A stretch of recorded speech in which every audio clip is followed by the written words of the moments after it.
Is going on, guys? It's Yoji. Today I want to bring you a short overview over my Essence Drain CI Trickster build that I played in Prophecy League for the last like 1 or 2 weeks.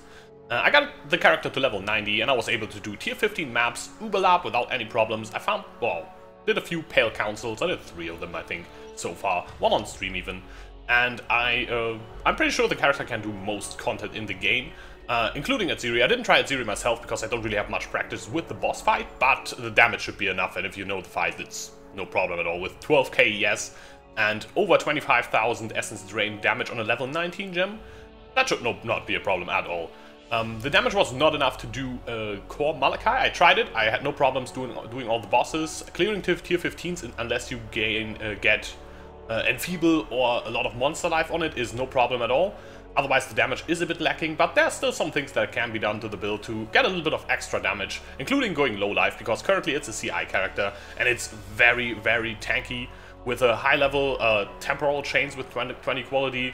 I got it on Blasphemy also with quality, pretty high curse effectiveness, not even close to max curse effectiveness. But for a pretty budget build that this one is, it's great. The other curse I'm running is Enfeeble, but you can swap that out as both are a blue gem. For vulnerability, when you need a little bit extra damage and you happen to have rolled a pretty tanky map. A question that comes up a lot when I played this build on stream was why I was playing Trickster over Occultist. And I did a lot of theory crafting. I have a whole spreadsheet of damage comparison of the chaos resistance reduction of Occultist versus the frenzy charges that Trickster gains and all that. And I can link that in the video description below. It's a Google spreadsheet. It also has some comments and annotations on the explanation. But the baseline is both get somewhat comparable ES. On different gear levels, of course, the Occultist gets a bit more. If you have a little bit more percentage ES, the Trickster gains a bit more because he has more flat ES and the Occultist has more percentage ES. But overall, you can reach similar ES levels, I would say. The damage is slightly better on the Occultist. Chaos resistance reduction is very good for chaos damage builds, but it's actually not too crazy because most enemies in the game don't actually have that much chaos resistance. So yeah, on that front it's somewhat even, but the Trickster wins out on utility by so much. It's crazy. You gain so much attack speed, movement speed, cast speed, and especially cast speed is really nice to have Essence Drain and Contagion feel a lot smoother while using them. You can use the double spell combination, and yeah, it just makes this build feel so much smoother to play. Same for Whirling Blade speed with the extra attack speed, and the movement speed of course helps as well. So clear speed wise, Trickster definitely wins. That's why I chose it, but you can choose both. Both are, I think, very, very good options, and there are some other options. But both Trickster and Occultist are both really, really good for Essence Drain builds, and for any Energy Shield based builds, really. But now, without further ado, let's look at the character and the gear I have. Here we are now with the character, and as you can see I have 12,500 ES, and you will be surprised how little ES I have on some of my gear pieces and still be able to get that much Energy Shield on this character. So first of all, for the weapon I'm using Consuming Dark. It's pretty nice just for the free poison gem alone. Your chaos damage poisons enemies is crazy. It's even better than the poison gem, to be honest. And this just boosts your single target to absurd levels. So yeah, Consuming Dark, I think for single target, best in slot. With AoE clear, this build doesn't have that many problems, so while getting a really high spell damage wand would be better for AoE clear, I think for single target this is crazy good. I would always go Consuming Dark. My helmet is just 200 ES, that's really not that much, and yeah, it's just some resistances and ES on the helmet, and that's basically most of the gear pieces, really. For gloves, also this is not very high, 170 ES on a glove is pretty cheap. I bought all of that gear like at around level 70-ish, and never really upgraded from there because I just got so much ES from all the other stuff I have.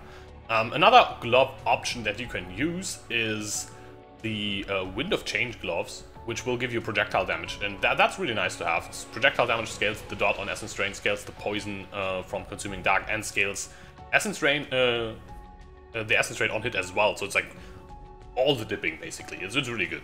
Another good option that you can use instead, depending on like how well you can res cap as well, are the Brine Rot Whalers, which are now actually available in most leagues all leagues because of the new strongbox, the warband strongboxes, and this can drop from the enemies there. Also, there are prophecy spawning warbands, so this is actually pretty available. I paid like 15 chaos for this, and this also has projectile damage.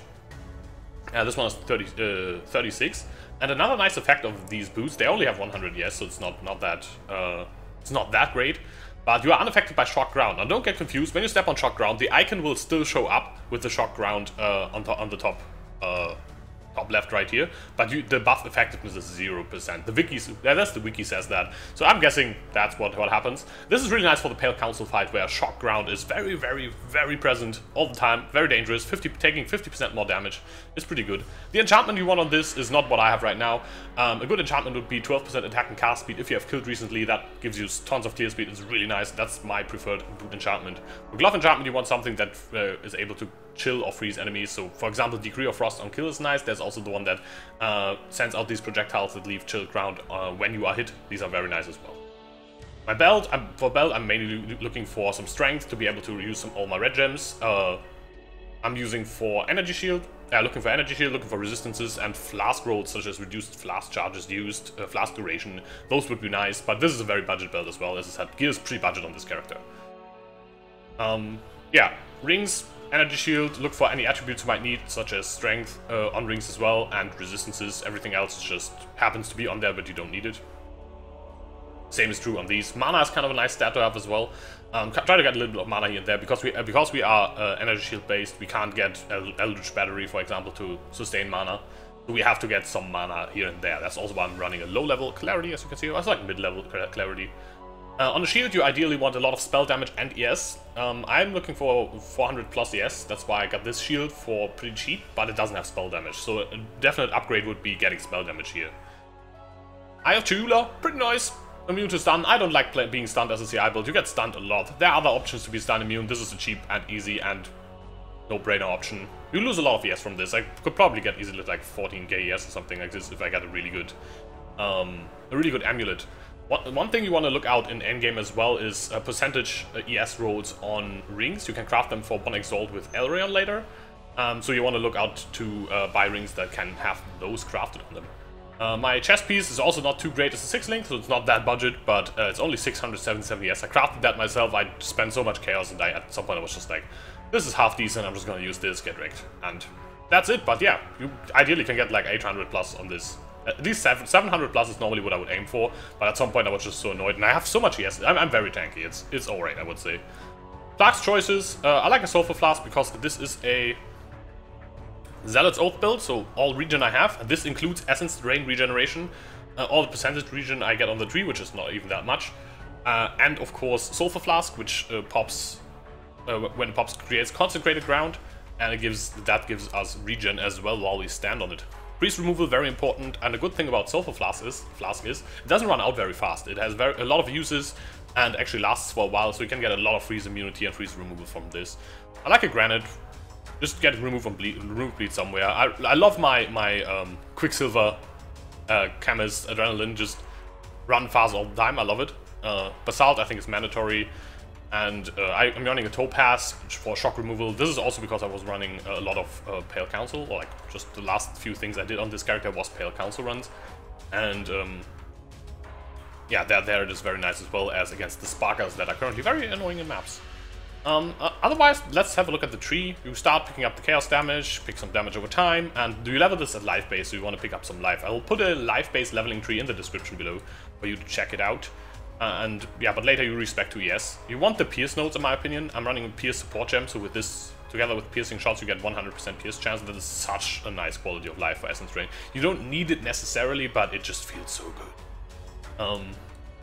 Yeah, other than that, I just pick up chaos damage where I can, damage over time, some regen here and there, all the ES where I can as well.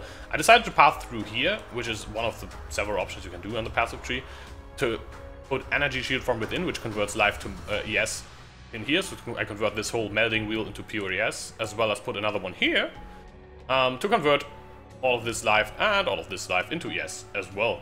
And then I just pick up all the good ES, pick up curses, more dot, and some aura reservation, so I can actually run those curses on Blasphemy.